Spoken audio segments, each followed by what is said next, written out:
गिरिजाओ Godbole abpweddings.com प्रस्तुत तुझी माझी जोडी या खास कार्यक्रमात तुमचं मनपूर्वक स्वागत.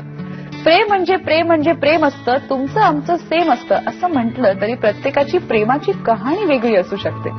अशीच एक वेगळी प्रेमाची कहाणी आपल्याबरोबर शेअर करण्यासाठी आले आहेत श्रेया आणि सचिन परांजपे.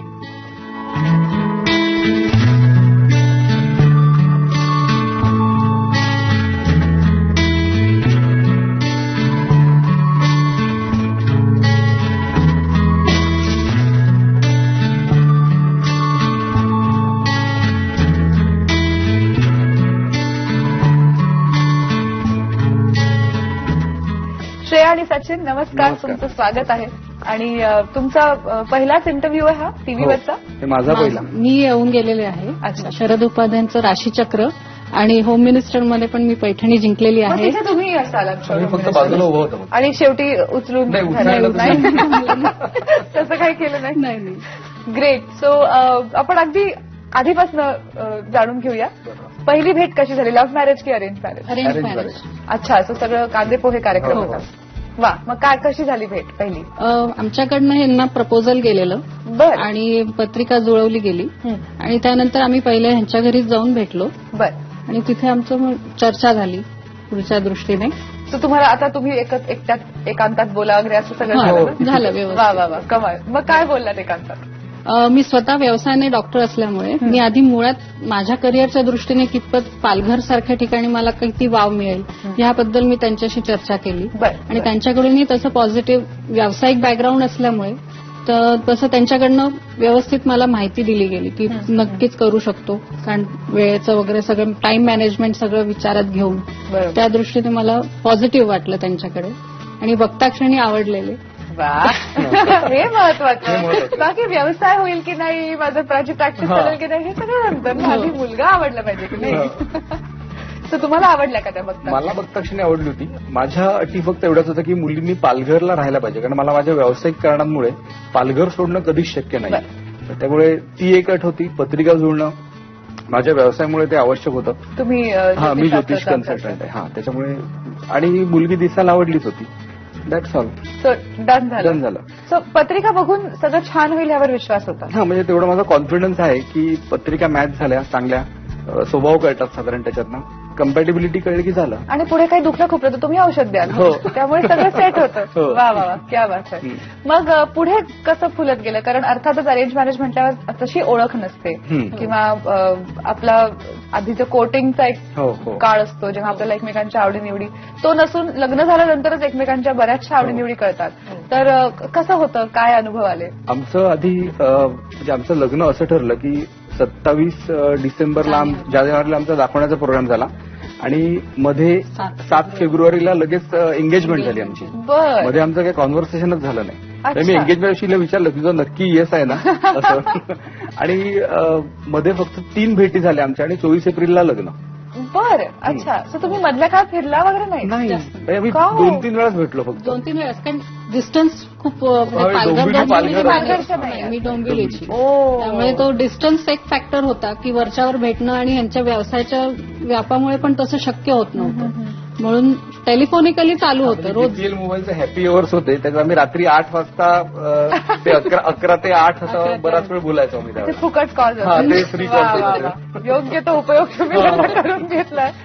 सो लग्नानंतर काही सरप्राईजेस होते? हे तर मला माहितच नव्हतं, असं काही जाणवलं का? हा, तसे उलगडत गेले स्वभावाचे एक कंगोरे. म्हणजे ते खूप शॉर्ट टेम्पर्ड आहेत थोडे, काही काही गोष्टी फार परफेक्शनिस्ट आहेत. या बाबतीत त्यांची एक आधी होत नव्हतं. भेटता क्षणी तसं लक्षात नाही आलं, पण तरी सुद्धा आता खूप चेंज झालेले आहेत. ओव्हर द कोर्स बराच बदल झालेला आहे. तुम्ही काही औषधं दिलीत का?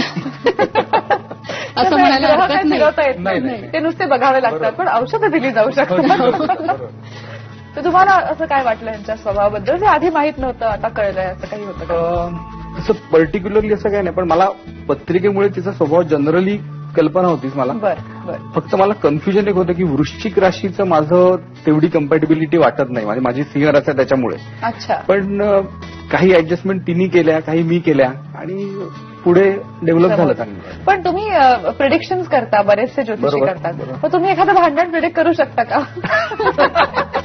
भांडण वादविवाद व्हायचेच तसे, पण बरेच वेळा मग ती ऍडजस्ट करायची. मी थोडासा 2 पावलं मागे, ती 2 पावलं मागे.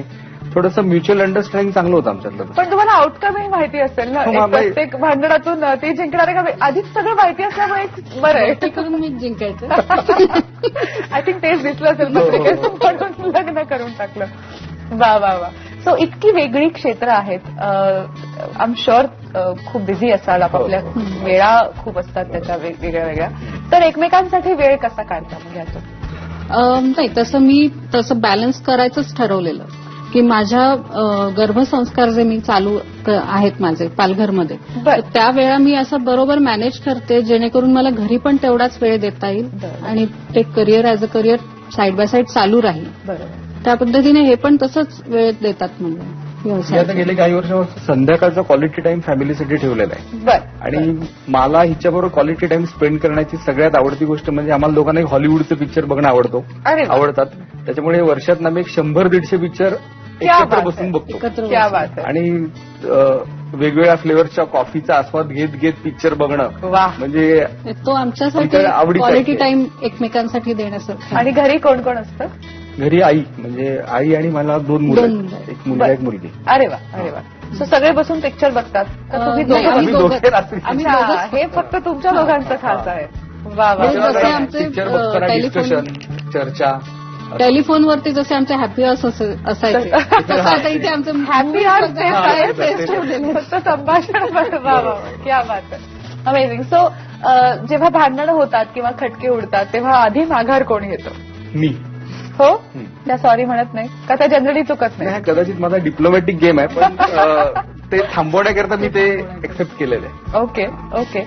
यांची पत्रिका वेळोवेळी तपासून पाहता का तुम्ही? पुढे काय होणार आहे? आता नाही तपासत, तेव्हाच जरा बघायचं पहिल्यांदा. एकदा बघून टाकलं सेट झालं. आणि हे तुमचे पेशंट असतात का कधी? कधीतरी. अरे वा.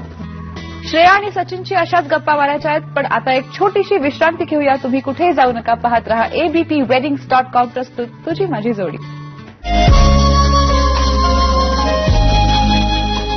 ब्रेक नंतर तुमचं स्वागत. abpweddings.com लग्न ठरवताना एक खात्रीशीर वेबसाईट. आपण गप्पा मारतोय श्रेया आणि सचिनशी. सो तुम्हाला 2 मुलं आहेत, काय त्यांची नावं? विस्मया मोठी मुलगी, ती आता 15 वर्षाची आहे. ओके. आणि मुलगा आहे रुद्र. हा, तो आता 10 वर्षाचा आहे. 10 वर्षाचा. सो त्यांच्याबरोबर कसा वेळ घालवता, किंवा आता मुलं झाल्यानंतर नातं कसं बदललंय?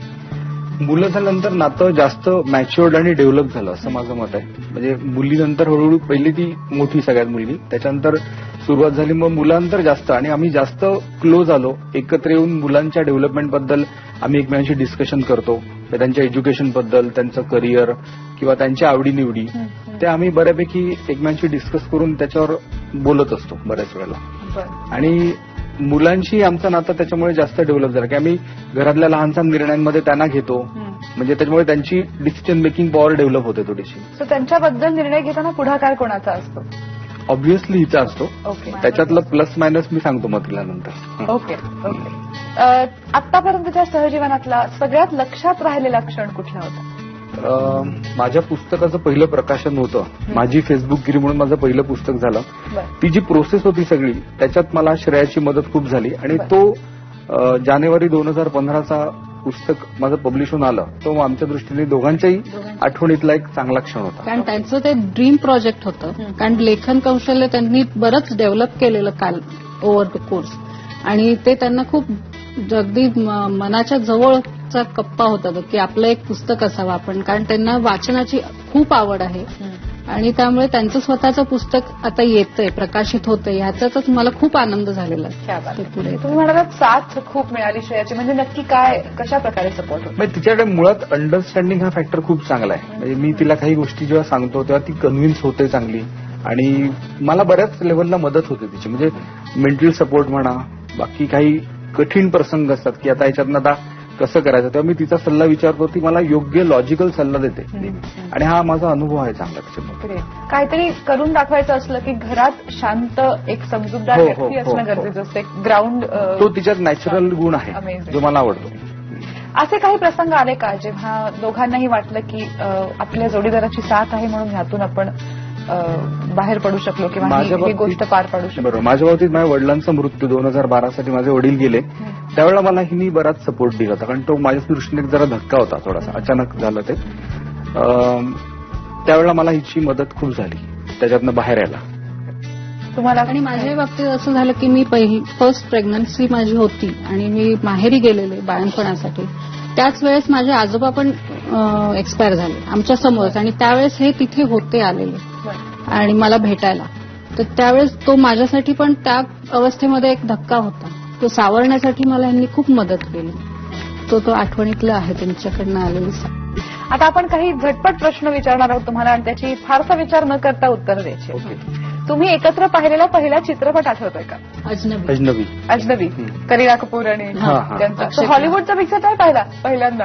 नाही, तो नंतर पुढे बघितला. पुढे लक्षात आलं की आपल्या दोघांनाही हॉलिवूड. वा वा वा. तुम्हाला दोघांनाही फिरायला आवडतं असं ठिकाण? महाबळेश्वर. दोघांनाही आवडतं. वा, क्या बात. श्रेयाचा आवडलेला एक गुण?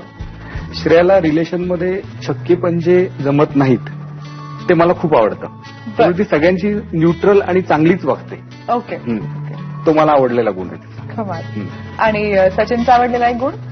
ते मनमोकळे आहेत, पारदर्शी स्वभाव आहे त्यांचा. जे आहे ते आहे, सगळं माझ्याशी शेअरिंग असतं. त्यामुळे मला त्यांच्याबद्दल कुठली डाऊट्स असणं वगैरे असं काही. तेही छक्के पंजे करत नाही. मला फेसबुकवर खूप मैत्रिणी आहेत आणि मी त्यांच्यावर गेट टुगेदरला फिरायला जातो आणि सगळे रिपोर्ट मी श्रेयाला सांगतो आणि तिथं त्याच्यावर आक्षेप नसतो. अरे वा, अरे वा, अरे वा. आणि एक गोष्ट जी बदलावीशी वाटते? हिच्यातली जी निर्णय क्षमता आहे ना, नॅचरली चांगली आहे. आता ती काय करते, त्या प्रत्येक निर्णय प्रक्रियेत मला सामावून घेते. मला असं वाटतं कधीतरी हिनी इंडिव्हिज्युअल स्वतःचे निर्णय घ्यावेत. ओके. ते जरा खरं तर तुमच्यात आहे, पत्रिकेप्रमाणे पोटेन्शियल आहे. आणि एक गोष्ट जी सचिन बद्दल बदलावीशी वाटते?